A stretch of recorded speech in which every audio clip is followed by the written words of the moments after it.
Bea Cukai Langsa Provinsi Aceh menangkap seorang pelaku penyelundupan rokok ilegal asal Vietnam.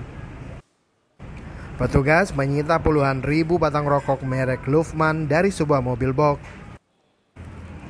Petugas menyebutkan penangkapan tersebut dilakukan setelah pihak Bea Cukai menerima informasi adanya mobil yang membawa rokok ilegal. Petugas kemudian menghentikan sebuah mobil di kawasan Desa Alur 2, Kecamatan Langsa Baru. Humas Kantor Bea Cukai Kota Langsa, Muhammad Adi Kurniawan mengatakan, rokok yang disita tersebut tidak dilengkapi dokumen impor dan tidak dilekati pita cukai.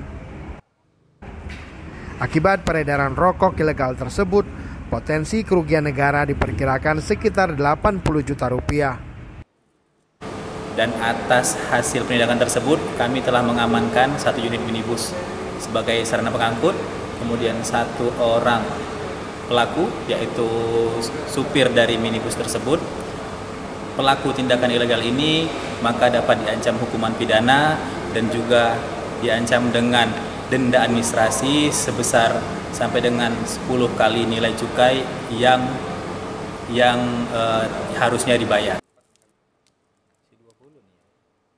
Sejak mahalnya harga rokok di Indonesia, peredaran rokok ilegal asal luar negeri marak di Provinsi Aceh. Tim gabungan Bea Cukai selama ini kerap melakukan razia dan patroli laut untuk mencegah masuknya produk ilegal ke Indonesia. Tim Liputan Aceh Video.